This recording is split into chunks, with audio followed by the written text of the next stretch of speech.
Good morning बच्चों। आज अपन 12th class का चैप्टर नंबर 3 नेटवर्किंग प्रोटोकॉल पढ़ेंगे।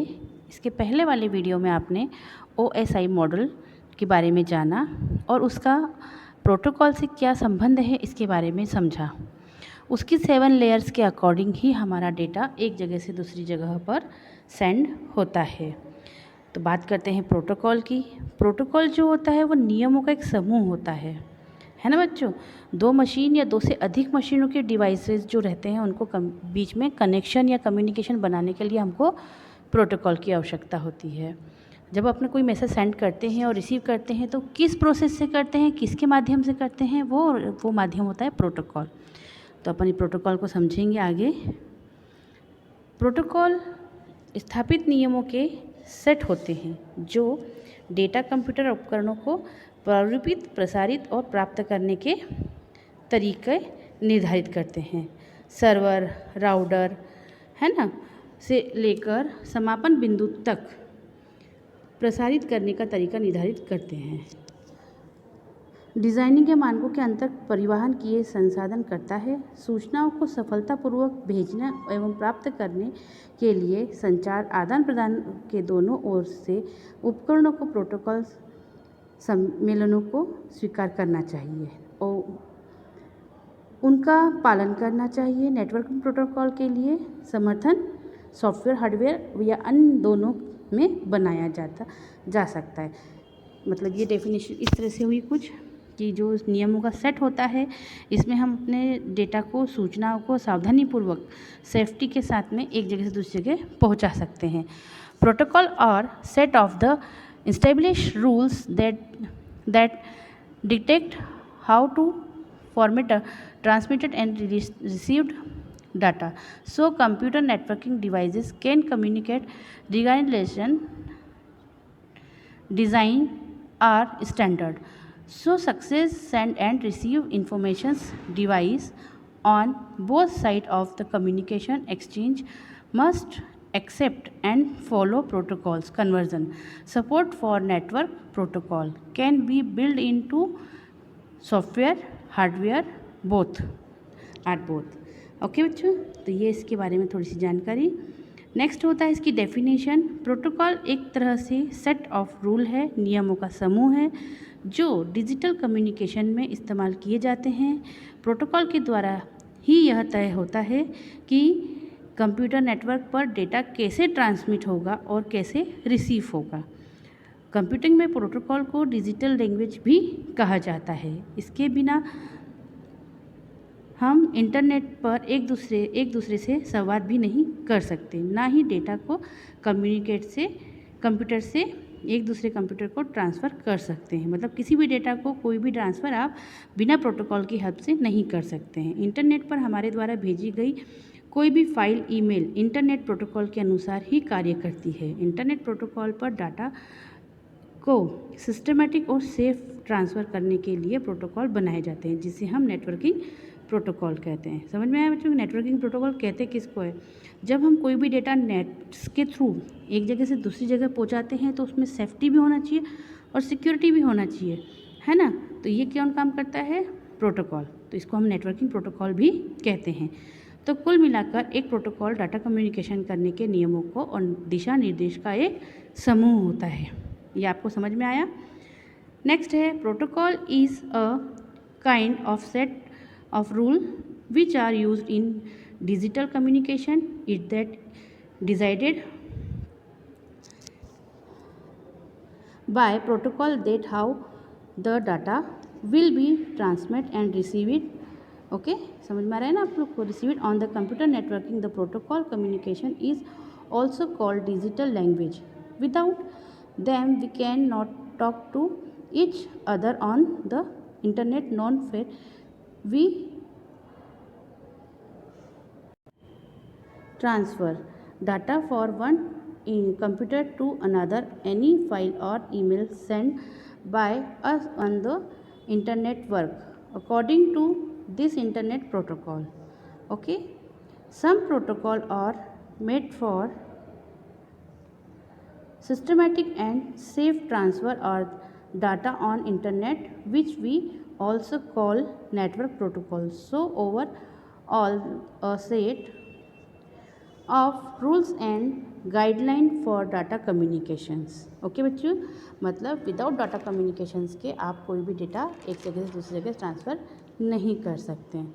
तो ये आपकी डेफिनेशन हो गई। आगे हम इसका कार्य समझेंगे।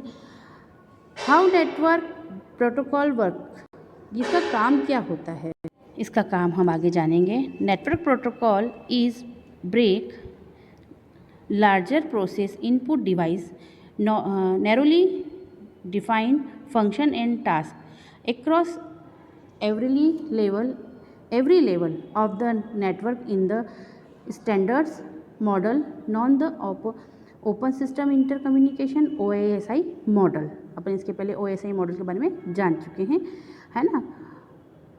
One or more network protocols govern activeness at each layer in the telecommunication exchange।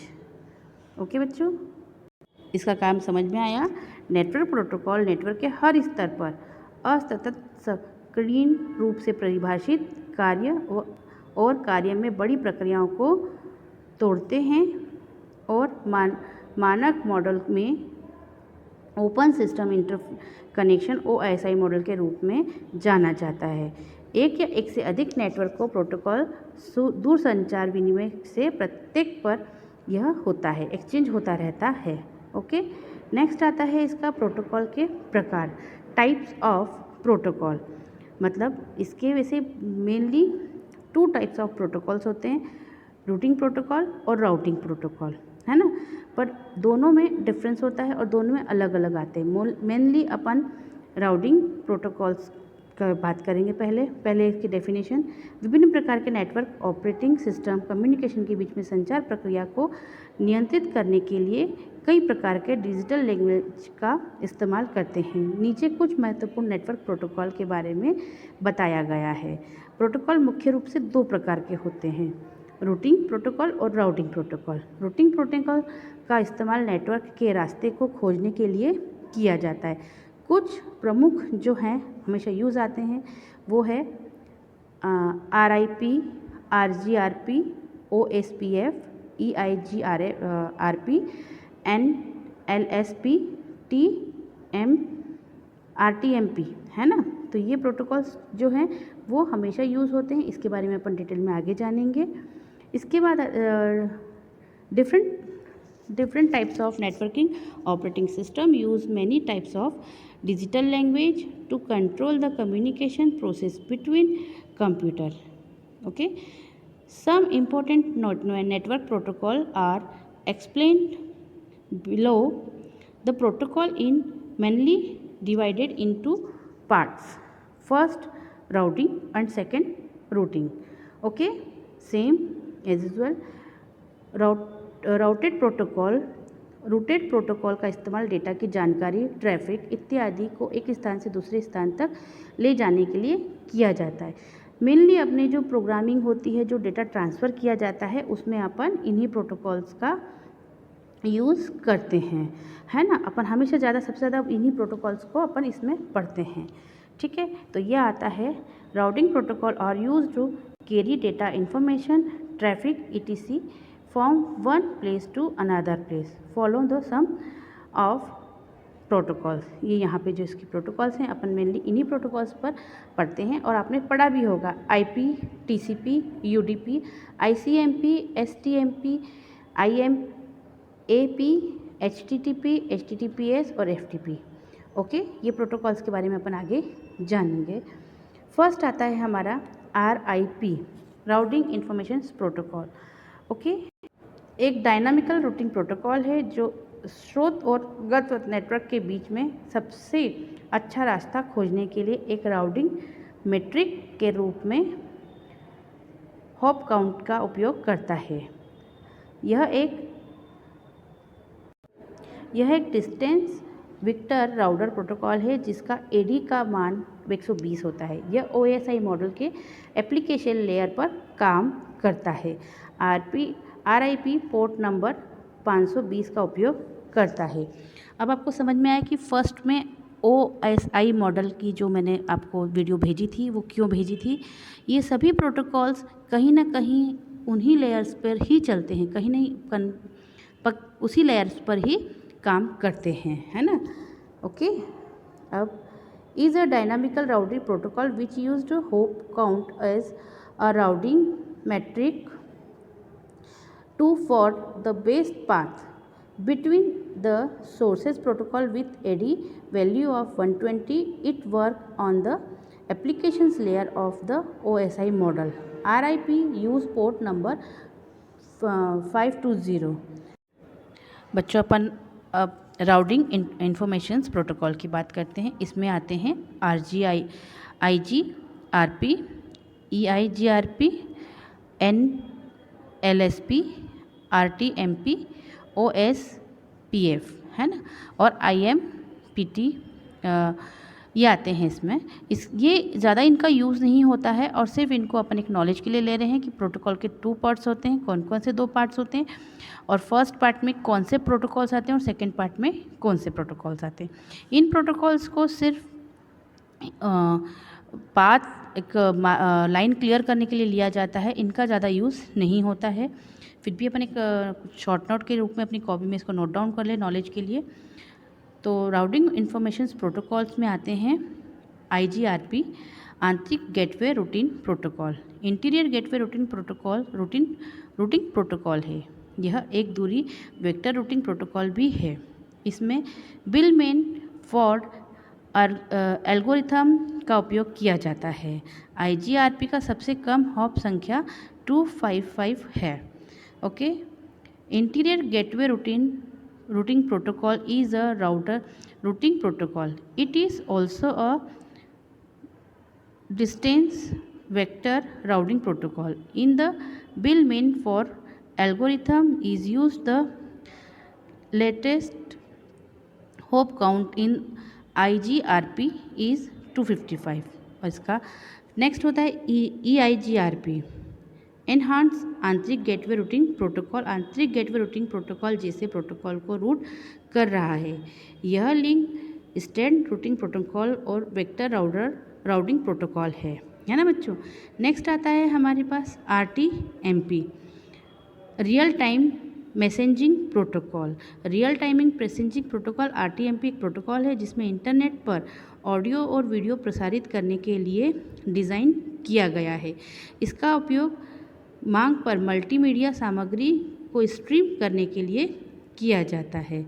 Next आता है OSPF, open soft path fast, एक लिंक स्टैंड रूटिंग प्रोटोकॉल है जिसका उपयोग स्रोत व गत राउट के बीच में सबसे अधिक पाथ खोजने के लिए किया जाता है या विकसित किया जाता है। तो ये सारे प्रोटोकॉल्स क्या करते हैं, सिर्फ मार्गदर्शन देते हैं और एक अच्छा सा रूटीन क्लियर करते हैं, अपना रास्ता क्लियर करते हैं। नेक्स्ट वीडियो में हम TCP, IP, UDP, STMP और FTP प्रोटोकॉल्स के बारे में जानेंगे। इनका यूज़ हमेशा काम आता है। आप नॉर्मली अपने मोबाइल से भी कोई डेटा सेंड करते हैं या रिसीव करते हैं तो इन्हीं प्रोटोकॉल्स के थ्रू करते हैं। तो ओके बच्चों, thank you. Upon next video में इसके बारे में आगे जानेंगे। Thank you.